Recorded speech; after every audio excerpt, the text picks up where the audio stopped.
On cherche à déterminer la limite de l'expression x puissance n plus 1 moins alpha puissance n plus 1 sur x puissance n moins alpha puissance n quand x tend vers alpha. Alors on commence par remarquer qu'on a une forme indéterminée de type 0 sur 0, puisque quand x tend vers alpha, alpha puissance n plus 1 moins alpha puissance n plus 1 tend vers 0, et de même pour le dénominateur. Alors en fait, on va essayer d'avoir une information un petit peu plus précise sur le numérateur. Le fait de savoir que ça tend vers 0 ne nous suffit pas, mais par contre, on sait qu'on a l'identité remarquable x puissance n plus 1 moins alpha puissance n plus 1 égale x moins alpha, facteur de x puissance n plus x puissance n moins 1 alpha, plus etc., plus x alpha puissance n-1 plus alpha puissance n. Ici, dans cette parenthèse, on a n plus 1 terme.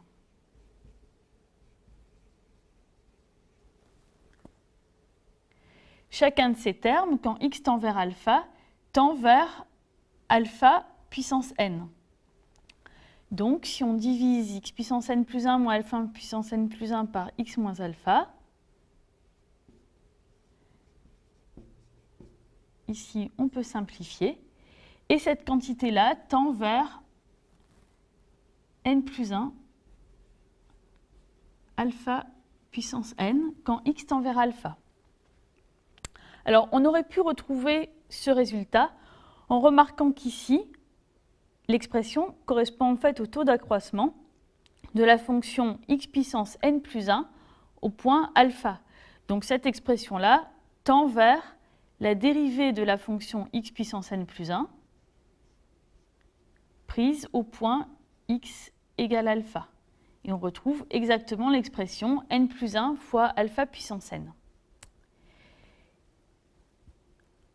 Alors on obtient de même que x puissance n moins alpha puissance n sur x moins alpha tend vers n alpha puissance n moins 1. C'est exactement le même raisonnement en remplaçant n plus 1 par n.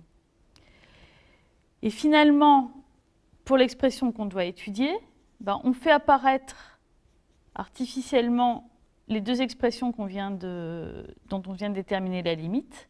Donc x puissance n plus 1 moins alpha puissance n plus 1 sur x puissance n moins alpha puissance n.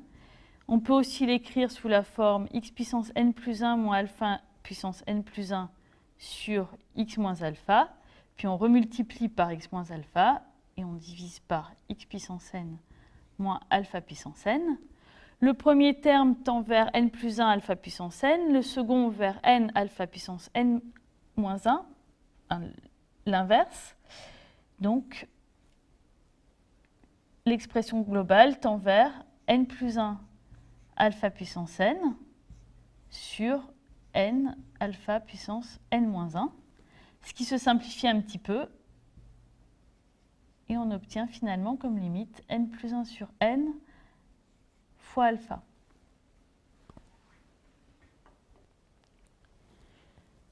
On cherche la limite quand x tend vers 0 de tangente x moins sinus x divisé par sinus x fois cosinus 2x moins cosinus x. En utilisant que tangente x vaut sinus x sur cosinus x, on obtient facilement cette expression-là. Alors, pour simplifier un petit peu la démonstration, on va poser u égale cosinus x. Alors, on remarque d'abord que lorsque x tend vers 0, u tend vers 1. Et d'autre part, dans cette expression, on n'a que des cosinus x, sauf ici le cosinus 2x, mais on sait d'après les formules de trigonométrie que cosinus 2x vaut cosinus carré x de cosinus carré x moins 1, c'est-à-dire 2u carré moins 1. On a donc à étudier l'expression f de x égale 1 moins cosinus x sur cosinus x facteur de 2 cos carré x moins 1 moins cosinus x, c'est-à-dire 1 moins u sur u facteur de 2u carré moins u moins 1. Lorsque x tend vers 0, c'est-à-dire lorsque u tend vers 1. Dans cette fraction, on a une forme indéterminée puisque le numérateur tend vers 0 et le dénominateur aussi. Mais le dénominateur est un polynôme puisque ce polynôme s'annule lorsque u égale 1, on va pouvoir mettre en facteur 1 moins u. Donc on obtient 1 moins u sur u facteur de 1 moins u moins 1 moins 2u. Mais maintenant, le terme qui posait problème, qui donnait l'indétermination, s'élimine. Et donc, on obtient simplement 1 sur u facteur de moins 1 moins 2u. Et c'est facile de déterminer la limite. Lorsque u tend vers 1, le dénominateur tend vers 1 fois moins 3. Donc finalement, cette quantité-là tend vers moins 1 tiers et f de x tend vers moins 1 tiers quand x tend vers 0. On cherche la limite de l'expression f de x lorsque x tend vers alpha en étant strictement plus grand que alpha.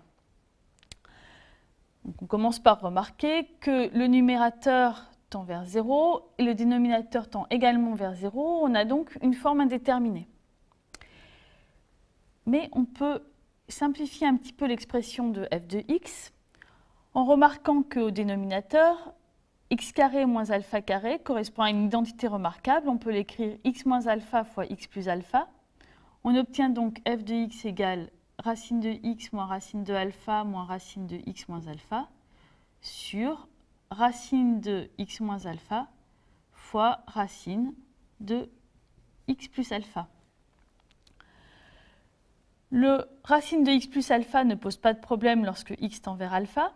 On va donc se concentrer sur le reste de l'expression. On met en facteur 1 sur racine de x plus alpha. Et il nous reste racine de x moins racine de alpha sur racine de x moins alpha, moins racine de x moins alpha sur racine de x moins alpha, c'est-à-dire moins 1. Cette quantité-là tend vers 1 sur racine de 2 alpha. Le moins 1 ne va pas poser de problème. Il reste donc à s'occuper de cette fraction, racine de x moins racine de alpha sur racine de x moins alpha. Alors, comme d'habitude, on a une différence de racine au numérateur. On va simplifier l'expression en multipliant par la quantité conjuguée en haut et en bas. Donc, cette fraction est égale à racine de x plus racine de alpha sur racine de x plus racine de alpha fois racine de x moins racine de alpha sur racine de x moins alpha. Au numérateur, on reconnaît une identité remarquable de la forme a plus b fois a moins b, c'est donc égal à a carré moins b carré. Ici, comme x et alpha sont positifs, on obtient en haut x moins alpha. Et au dénominateur, toujours racine de x plus racine de alpha fois racine de x moins alpha. Comme x tend vers alpha par valeur strictement plus grande, x moins alpha, on peut également l'écrire racine de x moins alpha au carré, ce qui permet de simplifier avec le dénominateur et d'obtenir racine de x moins alpha sur racine de x plus racine de alpha. Alors maintenant, on a facilement la limite quand x tend vers alpha, puisque le dénominateur va tendre vers 2 racines de alpha et le numérateur tend vers 0. Revenons à l'expression f de x. On a donc f de x égale un terme qui tend vers 1 sur racine de 2 alpha fois un terme qui tend vers 0 moins 1. Donc,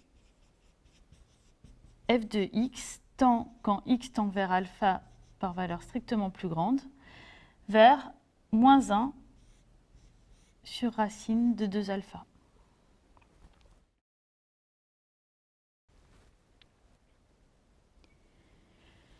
Ici, on cherche la limite de x fois partie entière de 1 sur x lorsque x tend vers 0. Commençons par rappeler ce qu'est la partie entière. Pour y, un nombre réel, la partie entière de y, c'est le plus grand entier qui est inférieur ou égal à y. On a donc l'inégalité partie entière de y inférieure ou égale à y, qui est lui-même strictement inférieur à partie entière de y plus 1. Alors on peut réécrire cette double inégalité de la façon suivante. Partie entière de y est inférieure ou égale à y, c'est donné par l'inégalité de gauche, et l'inégalité de droite va nous donner partie entière de y strictement supérieure à y moins 1. Comme c'est vrai pour tout y dans R, on peut poser y égale 1 sur x, et on obtient 1 sur x moins 1, strictement inférieur à partie entière de 1 sur x, inférieur ou égal à 1 sur x. Il reste maintenant à multiplier par x. Donc pour cela, il faut faire attention aux signes. Si x est strictement positif, le fait de multiplier par x ne change pas le sens des inégalités. On obtient donc x fois 1 sur x, c'est-à-dire 1 moins x, strictement inférieur à x partie entière de 1 sur x, inférieur ou égal à 1.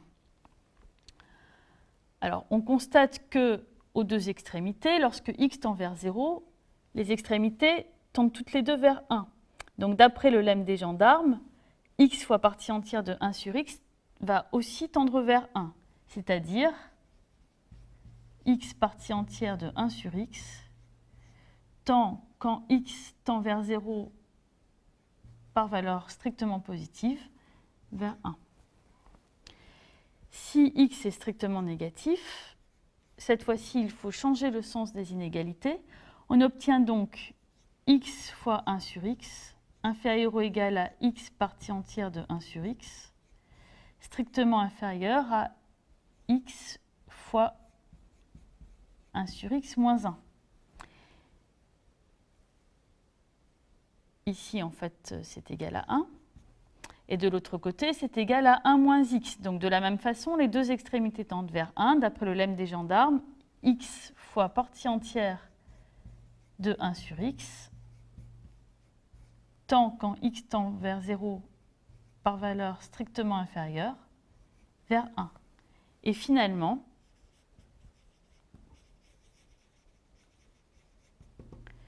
x fois partie entière de 1 sur x tend vers 1 quand x tend vers 0, puisqu'on a trouvé la même limite que x tende vers 0 plus ou vers 0 moins.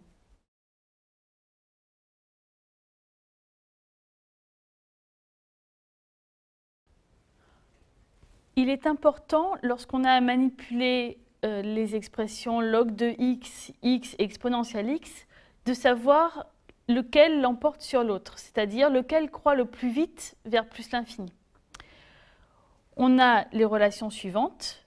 ln de x est négligeable devant x quand x tend vers plus l'infini, et x est négligeable devant exponentielle x lorsque x tend vers plus l'infini.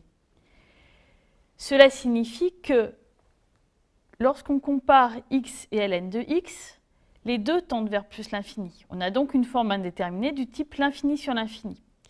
Mais x tend plus vite vers plus l'infini que ln de x. C'est lui qui l'emporte. Autrement dit, x sur ln de x tend vers plus l'infini. Et de la même façon, dans la forme indéterminée exponentielle x sur x, qui est de type l'infini sur l'infini, c'est l'exponentielle qui l'emporte sur x, c'est-à-dire que exponentielle x sur x tend vers plus l'infini. On a même un tout petit peu mieux, c'est-à-dire que pour tout alpha et bêta strictement positif, x puissance alpha sur ln de x puissance bêta tend en plus l'infini vers plus l'infini, c'est-à-dire que n'importe quelle puissance positive de x l'emporte sur n'importe quelle puissance positive de ln de x. Et de la même façon, exponentielle x puissance alpha sur x puissance bêta tend vers plus l'infini en plus l'infini.